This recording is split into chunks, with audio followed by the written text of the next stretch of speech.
Welcome to High Tea with Me, with your host, Katrina Brittingham. You brought your favorite beverage, and she brought the career advice.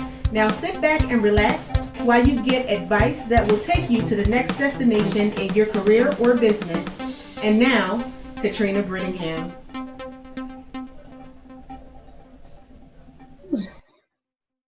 Hello, I'm Katrina Brittingham, and welcome to another episode of High Tea with Me. You brought your favorite beverage, and I'm bringing the expert advice. Today, I have with me life coach Alicia Rodman. She is an awesome young lady who is part of the BWP Success Summit, and that's where I got to know her, is preparing for that and doing her spotlight interview. But today, she is here to speak to you about self-care. As executives, as business owners, we tend to run ourselves into the hole. So we need to learn strategies for self-care. And she is going to come on right now and introduce her business, and then I'm going to ask her the first question. Hi, Alicia. Hello, hi, Katrina, and hello to everyone watching. My name is Alicia Rodman, also known as Life Coach Alicia, and I help beautiful, smart, and successful women move the needle in their lives towards future self. And that's why I'm excited to be here today to talk about our topic, because as we move into future self, we got to move right. We need to move in a direct motion, and there's going to be a lot of things that come at us. So I'm looking forward to this topic tonight. So am I, because I know I just ran myself into the hole. I got so tired. I slept all of a day and lost the whole day because in grand Katrina style, I overworked myself to the point of exhaustion. And one of my goals for 2019, and sometimes it's better than others, was to take care of myself better. So this is as much for me as it is for you. So my first question is how do you actually implement self-care and balance that when you're a busy executive or entrepreneur? Schedule it. It won't happen if it is not on a schedule. So I don't care if it's something little like, let me just take a quick walk. And I'm getting better and better with this. And I'm going to tell you something. As we talk today, I don't talk to you like, I'm the master giving the master class, but I'm talking to you because these are things that I'm working through, and they're things that I'm learning. And one thing is, and I mean, listen, this is scheduling things. I feel like if you look at across one's life, if you don't put it on the calendar or you don't write it down, it does not happen. So that's number one. Mm-hmm. That's the rule about implementing it.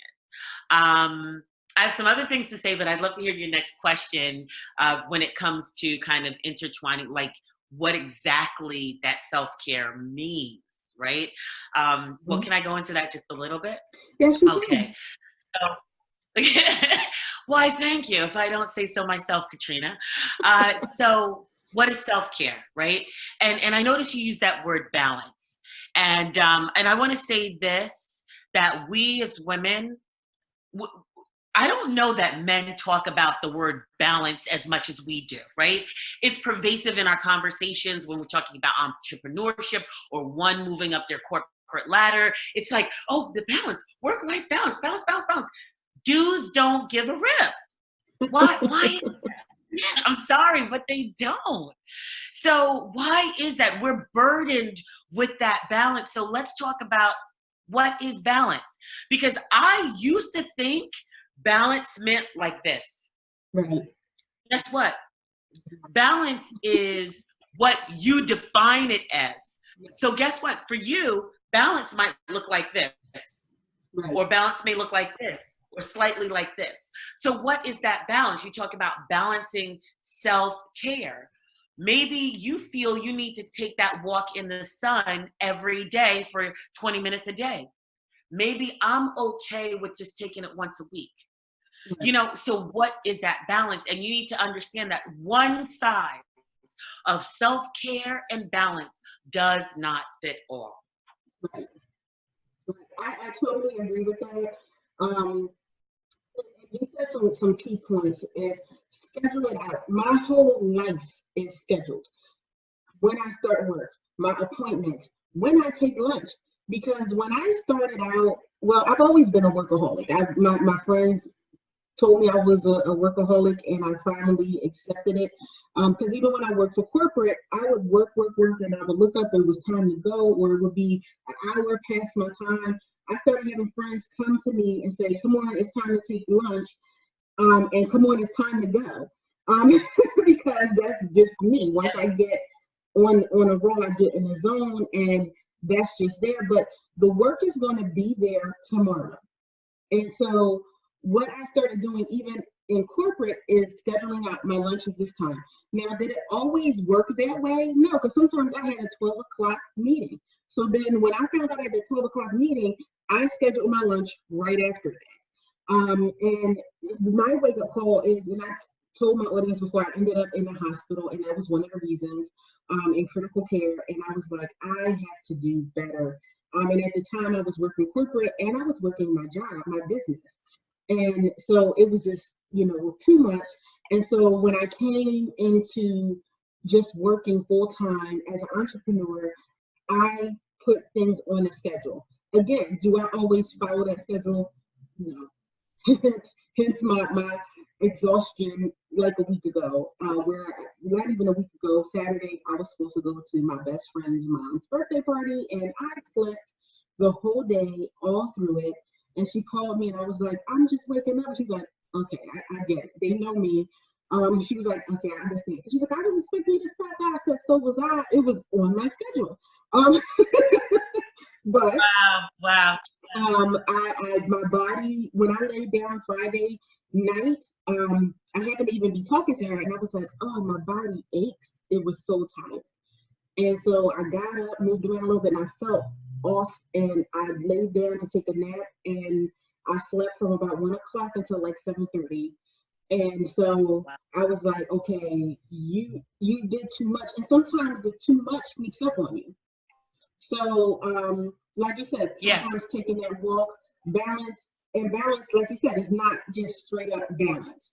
It might be, okay, I do all of this work, but then I take 2 hours as a break. And I learned that too. So it's not just taking an hour, or sometimes you might have to take 3 hours and just be like, okay, it's just going to be me sitting here and watching 3 of my favorite episodes that I'm going to binge watch just to take my mind off of things. I have high tea. It's 8 o'clock, and so I was like, I can't drink coffee, so I do tea, and I do non-caffeinated tea, so I can sleep at night. Or I would be up like this and say, okay, I may as well get some work done. Well, the problem with that is the exhaustion factor. What I would say is, what strategies would you suggest to, okay, you're talking to me. I'm the workaholic. I'm the entrepreneur that can't seem to balance her life out. What strategies would you suggest for me? Okay, so let's talk about what it's doing to you first, right? Because if we bring up the issue of stress, you feel like, oh no, I'm going all these directions, and so let's think about first, what's the cause of either the lack of self-care or the stress that's being put upon you, right? Yeah. I want to say first and foremost, everything is about a decision. Yes, it is. I mean, literally, everything is about a decision. Mm-hmm. So even going back to your period of exhaustion,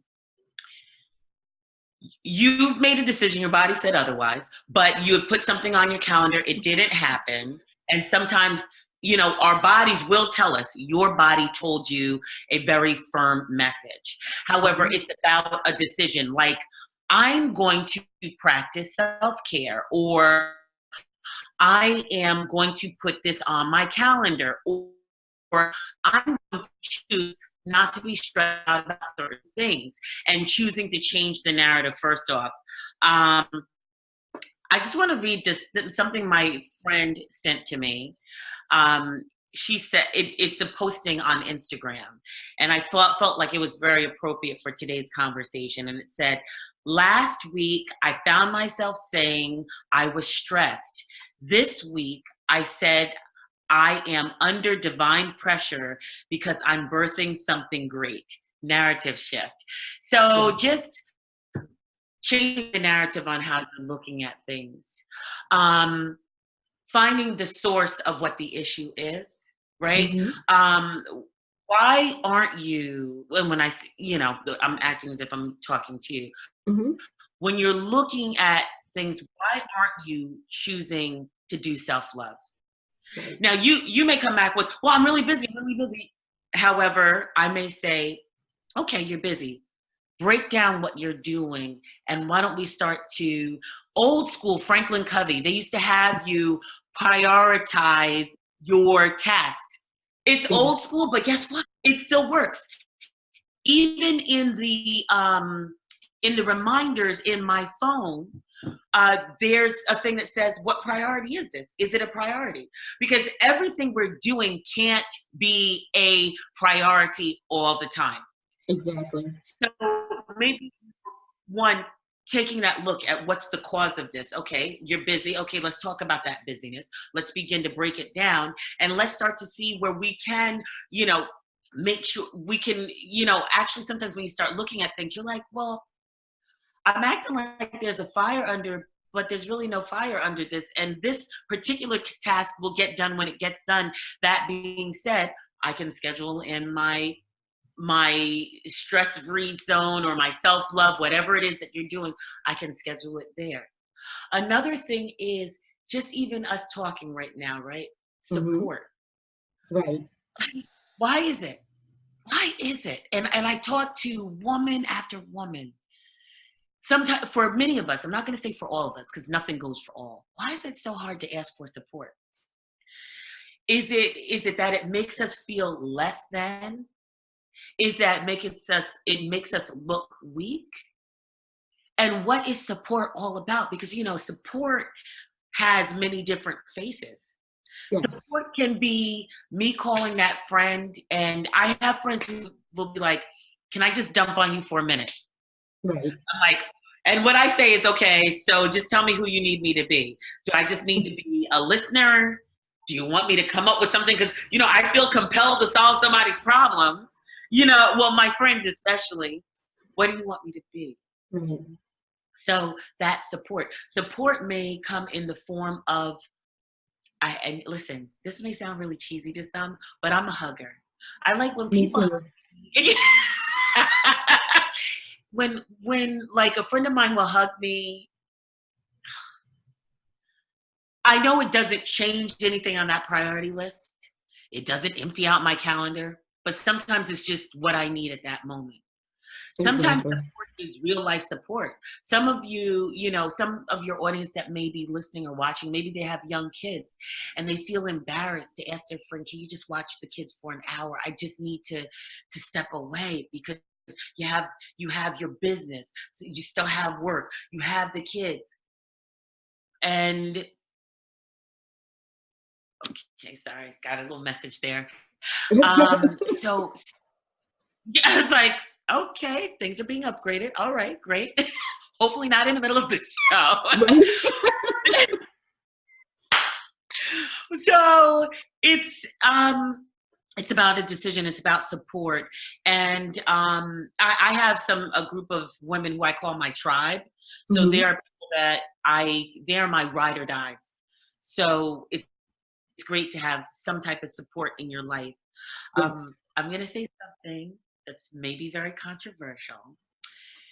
And I was just, and I'm going to pause for a moment because I think it was good for me to turn to some of the people who are looked at as being great in our society. And I wanted to see what the Elon Musks and the Sir Richard Bransons and the Jeff Bezos do as well. And so one of them was saying that they say no when possible. So, like, what would that be like if you didn't say yes to everything?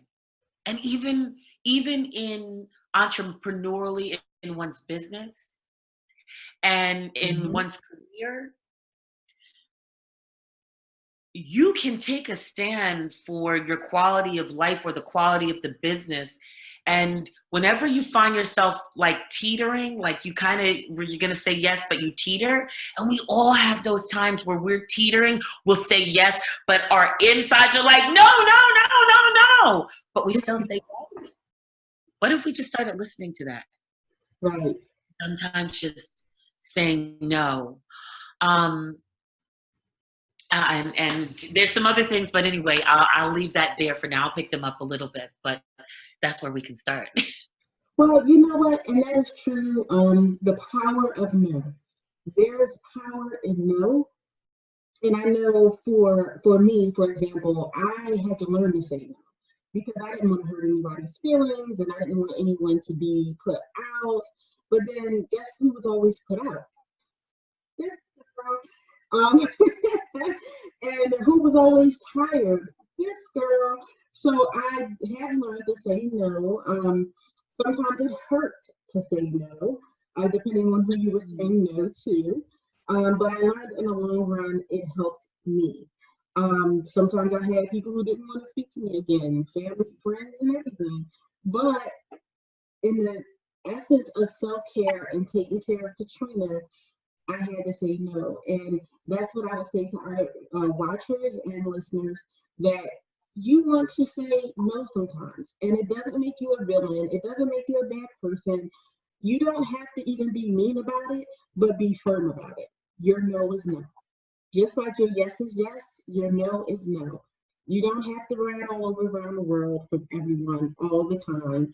You know, sometimes you just have to say, I'm sorry, I would love to help you out, but I can't. Mm, mm, mm. So that was powerful. I love that. I love that. I even love the saying that you were saying that, you know, you were stressed one day, but then you looked and was like, wait a minute, this is because I am birthing a greater purpose. And I smiled because that's where I came in my business. It was just all this havoc happened and everything started going haywire. And I was like, wait a minute, this is a business that God gave me. Yes, I do believe in God. This is a Christian station. And yes, I do believe that God gives us a God-given purpose on this earth. And I know that that's why he gave me this business, because my whole family, pretty much, are entrepreneurs, especially my generation. And it's starting to go to the next generation where we have entrepreneurs. I was the corporate chick. I was like, no, y'all can have that running the business stuff. But God had other plans. And he kind of derailed my plans. He was like, no, you're going to do what I purposed you to do. And so, Yes. don't get me wrong, some days are wonderful and beautiful. And I'm like, I'm glad I made this choice. But some days it's like, oh, I need to get me another job.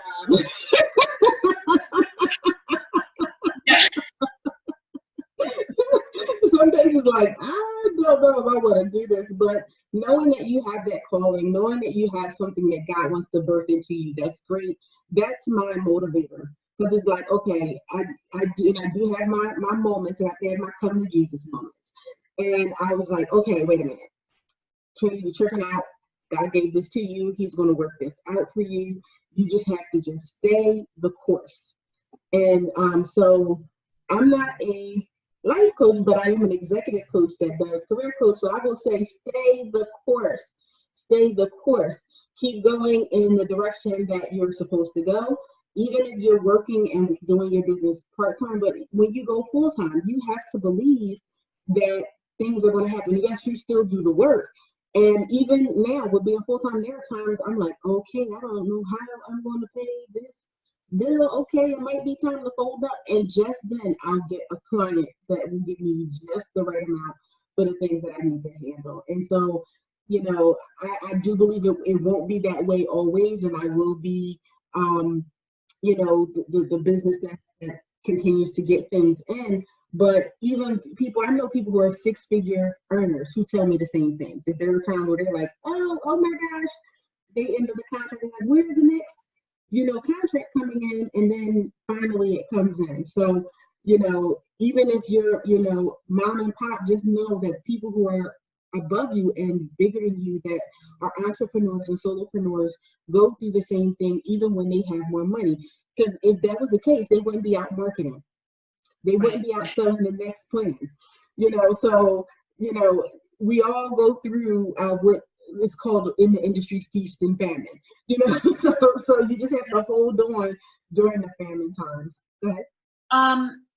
As you're talking, right? And we're thinking about stress and the way we see it in having a business. So my actual LLC is called Press Toward the Mark Enterprises, because it actually comes from a scripture in the Bible. Oh, sorry, that was my alarm telling me to go to the gym. We'll talk about that in a second. But it's called. You gotta put it on the calendar, okay? So it's called Press Towards the Mark Enterprises. So I just want to come from two angles. Number one, there is this scripture. It says that I press toward the mark for the prize, right? If you're pressing toward the mark for the prize, and granted, who's ever watching this, the prize is what it is, what your goal is, right? So you have to press, and pressing is not easy, but you're aiming towards something. The other thing that came to me is when you talk about pressure, how does the diamond come about? How does olive oil come about, right? There is pressure that happens before you get to that beautiful thing. So you can't get that beautiful thing until you have that pressure. You can't get that oil that's like creme de la creme until you have the crushing or the pressing. So you know what? We're in good company of diamonds and oil. Yes. And why? Gotta crush those grapes.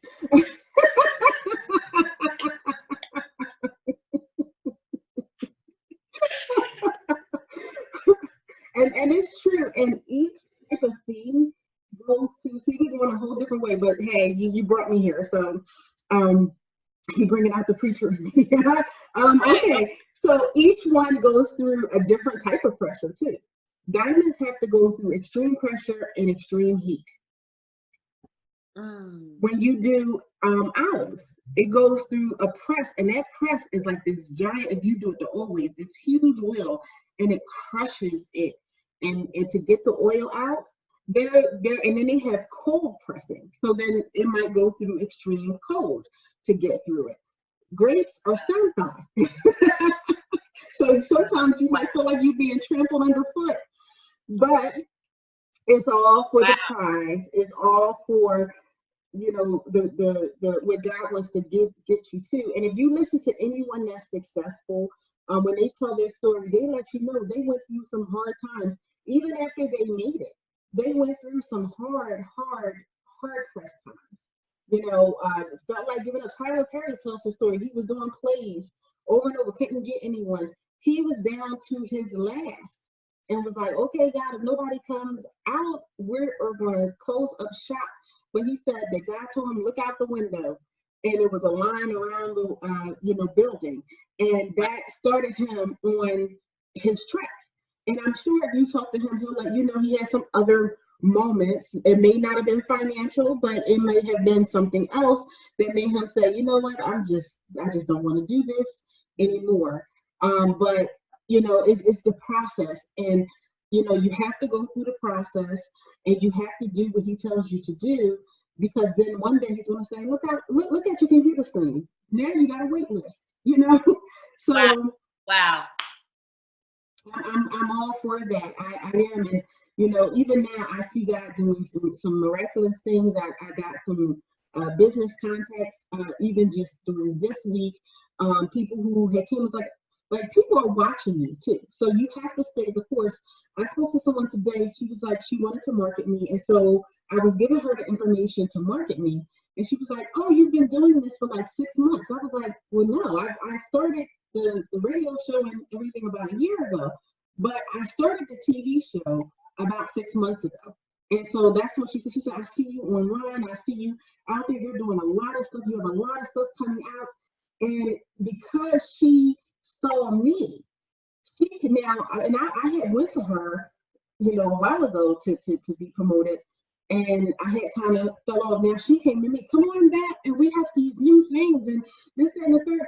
People will begin to hunt you out because they see that you're serious. And she said, oh, you're really serious about this. You got a lot going on, this, that, and the third. And I had been, some of this stuff, I had been working on for years, but she had just started seeing it in the last 6 months because she started coming into my stream. My stream started coming over. She started seeing the stuff that I was doing in the last 6 months. But what she didn't know was a whole lot of back end stuff. Some stuff I had been working on for 2 years. And she just started seeing it because I kept the course. I stayed the course. I followed the plan that God told me to do. And I did it. I'm an executive coach. What am I doing with a broadcasting company and a TV show and a radio show? What am I doing with that? That was all God that came in and was like, hey, take that turn over there. And when I listened to him, I pretty instantly listened to him with that one. And now you see the results of it. So this is supposed to be about self-care, but I guess that's self-care too. When you're listening and you're taking the right steps and you're doing the things and you're staying the course and you actually start to see the fruits of your labor. Because a lot of our stress comes from, oh, how is this going to work out? I don't see how this is going to go. Oh, I don't see the light at the end of the tunnel. But part of the self-care is to know that you will see the light, that you will see the results, when you sow, you reap a harvest.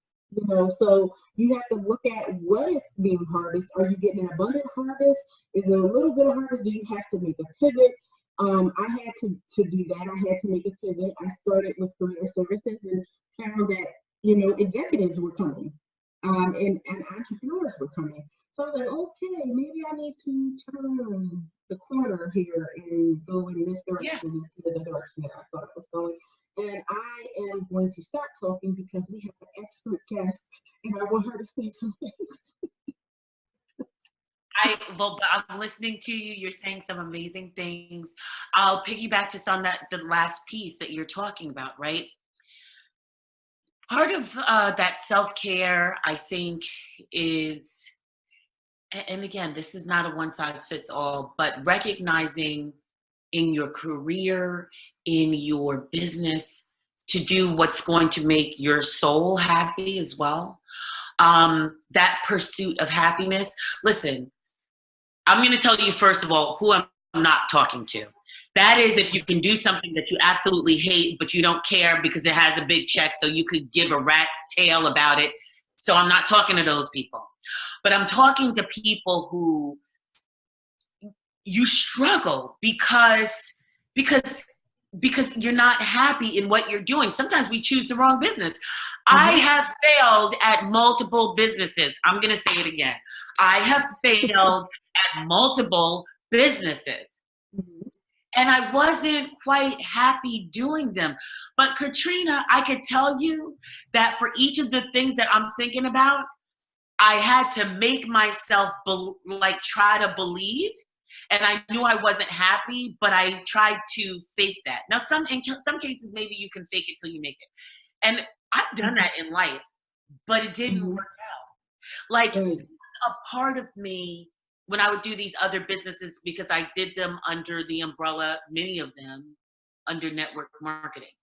And so, not saying there's not like there's anything wrong with that, but for me, in myself years ago, I kept saying, okay, I'm going to do this one, but it just feels like I want to do something that's me. I want to do something that's me. But I would go into it, and guess what would happen? I would fail. The business didn't fail me because for some people that is their right decision. But I failed at it because it part of that self-care, that self-love, I wasn't giving myself that. I was ignoring what my body was telling me. And in fact, in one business I failed, and it was me. But it's funny. I was working with a business coach, and she's very good. She's good at what she does. However, I should have recognized that for Alicia. I was being pushed to a niche. No, that's not niche enough. No, that's not niche enough. No, that's not niche enough. So I found myself with a niche that I was very half-hearted about, very half-assed, excuse me. But that's how I felt in it. I was just like, okay, it's me. But I had, you know what I'd done? I trimmed my heart. I trimmed my heart. I trimmed my heart till it was just only a little piece of it, and it wasn't capturing the whole thing. So when you're talking about these things, that resonates because a part of self-love is being happy. And let me make sure everyone understands what happiness is. So you said some days when things are hard, right? So those are the days that you don't feel like, being like holding hands, singing kumbaya because you're happy and spinning in a circle. But what is happiness? What is joy? What is peace, right? There's a proverb that says, it talks about peace that surpasses understanding, right? So what is understanding? Understanding, especially the entrepreneurial path, maybe the understanding is maybe I'm looking at my bank account, maybe I don't have the resources that I need to do what it is I need to do. But what is the peace? The peace is I'm doing exactly what I'm supposed to be doing.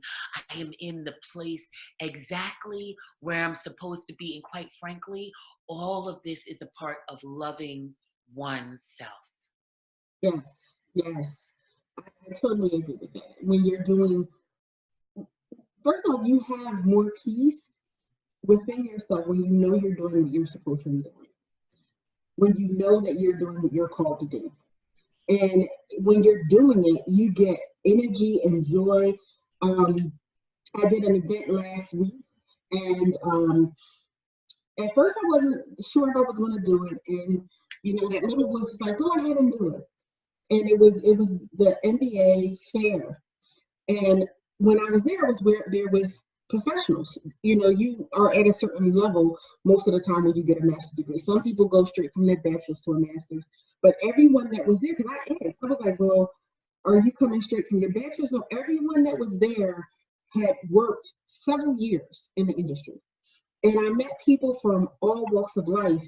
And I met this young man, and he had traveled all around the world. He had started 2 nonprofits, and he was like, "Oh, what you do is awesome. I would love to bring you in and do these things." And I was like, "Wow, God, I got a business connection at a place where seemingly you wouldn't get a business connection." But just even talking to him and hearing his story, and he asked about my story and my book that will be coming out sometime soon. Believing God for him finding the right publishing. And I told him the story. It was my corporate story and how I found myself here. And so I was just like, wow, we really had what I, again, called a come to Jesus moment. And I was like, wow, okay, so I know that I'm on the right path. Like, God will let you know and confirm that you are on the right path. And I'm like, I love to do this. I love to do this. And helping people get to, because that's the whole point of the executive coaching that I do and what makes me unique. I don't want you to just get another job or just start another business. We dig deeper. What is your passion? What is your calling to do? Everyone has one. I've talked to people that say, "Oh, I don't have one." Everyone, absolutely everyone has one. And the thing about it is sometimes it's the thing that we push to the side. Because I know with me, when I went into career coaching, I pushed that to the side. It was something I did just to help people. It was a hobby. I was like, I'm not trying to make money off of this, this, that, and the third. And, when I started walking into that and I started really digging down to what people wanted, they said, "Oh, I want to get another job." And they wouldn't stay in positions, or they would be in a position and just not be happy. So they were going from company to company doing the same thing. And I was like, if you had all the money in the world, what would you do? Like, do you really want to do this? Do you really love this? Do you really have a passion for it? Because when I was in corporate, I did a whole lot of things that some things I did like to do, but I wouldn't say it was my passion, and I did it well. But it didn't mean that that's what I was supposed to do. So that's a thing in self-care. Are you supposed to be doing this? Do you feel fulfilled when you leave work? Like, I can honestly say When I wake up in the morning, I'm like, okay, you're gonna do this. When I leave, I feel accomplished. I feel fulfilled. I know I did my part. And this is the thing, with everything, there's risk. When you work for a company, because people say, oh, I could lose the business. Well, guess what? They can lay you off. Guess what? I'm full time now because I was liberated from my employment and I did a heck of a job. So I did do the job. I did everything that I was supposed to do. Yeah. And so, what do you do when that ends? Because, see, when the company goes into financial hardship or whatever, they feel like your department is not needed anymore, guess what? You're going because it's a business decision. Exactly. They can Exactly. love you, they can think you're the most wonderful person in the world, but guess what? You're out the door. And so, it's the same thing. They You're will tell taking you that right risk. out the door. Yes, yes, you're taking that risk, but everything is a risk. Everything is a risk. God dealt with me about that yesterday, that, walking out the door is a risk because you don't know if you're going to walk back in the door. Anything can happen. There are people who got in their cars to go to work and had a car accident going to work and never made it back home. Not to be grim, but that's the reality. There are people who went to the store, slipped on the floor, hit their head on the floor, and that was the end of that. So everything is a risk, but you have to be able to make the calculated risk and the intentional risks to get to your end goal. Mm. Mm. Mm. I love it. I love it.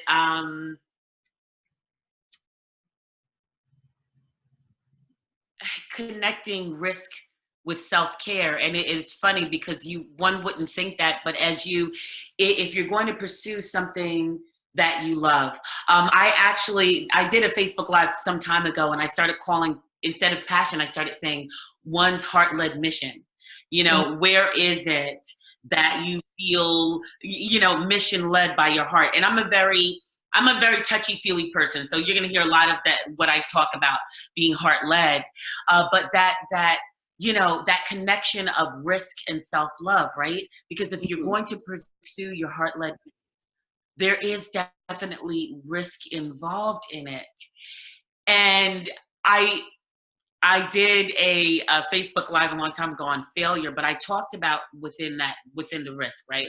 Because a lot of times people they're have an aversion to failing. I can failure, number one, because I don't care about the word. Number two, probably because as a kid, I wasn't, let's say, the stellar student. So there were I got immune to seeing failures on my report card. Listen, I laugh now. However, I gotta say that experiencing these failures and trying things and just not working, trying to sneak out, I'm gonna try to stay out late, getting into these bad things in my childhood, right? It almost prepared me to be able to take that risk to do something that my heart wanted to do. Because if I fell on my face, I was okay, been bruised before, got bruises to prove it. And it's okay, right? They healed. It's part of my testimony. It's part of my narrative. I can look at it negatively and be like, I failed. Or it's like, you know what? I took a risk. I failed. Guess what? I found out that way didn't work, right? What do they say about Thomas Edison? Instead of him saying like, oh, that didn't work, he said, I found out a 1,000 ways that it didn't work, So exactly, right? So taking the risk. Why aren't you taking the risk, right? Right. A part of self-care, and that's where the life coach comes in. Let's talk about what's holding you back. Your heart is being led somewhere to try this thing, but let's talk about what is that thing holding you back. I can guarantee for a lot of people, in one word or another, they go to fear. But please, that could be a whole nother episode about fear. But it's about what is that thing holding you back from loving yourself completely enough to take a chance on yourself. Listen, I saw a post, and I got to a woman's panel where it was a slide, and it said, bet on you, like bet on yourself. Do you love yourself enough to bet on you? Because when you cross the street and that light is red and there's a car right there, you're betting that the driver won't hit the accelerator while you're in the middle of the crosswalk, right? Yes.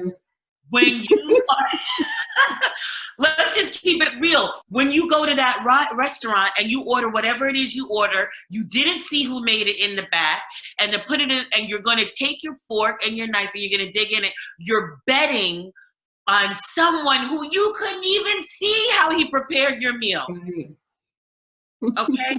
Like, in everything you do, when you get in your car, like if I drive. So when you get in your car, and if you're in New York City, you know, maybe you get on the subway, but you're betting that everything's been made properly. So when you press your foot on the accelerator, it goes. When you press your foot on the brake, it stops. If you're getting on a subway or on a metro, wherever it is in the world you call it, with the tube, you're betting on a driver that you probably can't even see that he's going to do it. Listen, you're betting on all of these people and things that you don't even know. A part of self-love is loving yourself, and you know you. Yes. Enough to take that step and to love yourself enough to take your step and do the heart-led mission. Right. Right, exactly. And I'm actually going to end on that note because I think we're over the half hour, but this was awesome. That's fine.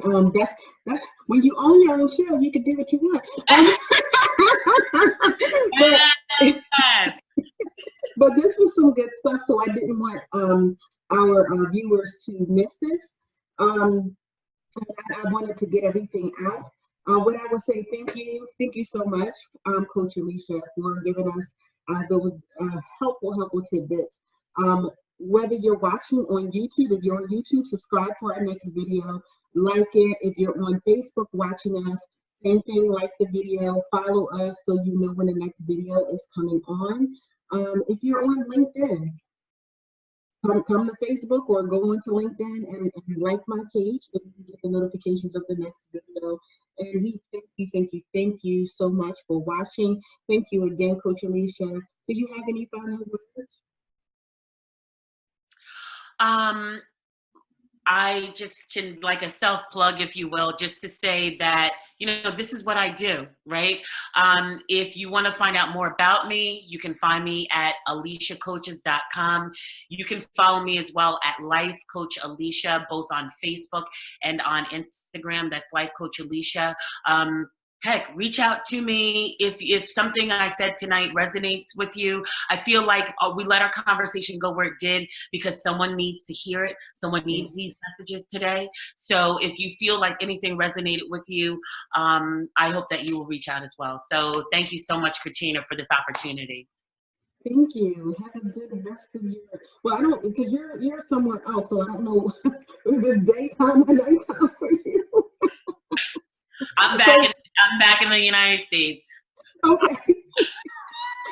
So have a wonderful rest of your evening. Thank you. Thank you.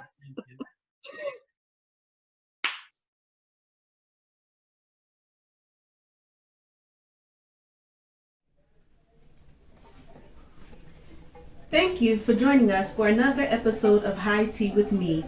To be a guest on the show, contact us via email info@ventureready.net. Thank you again, and see you next week.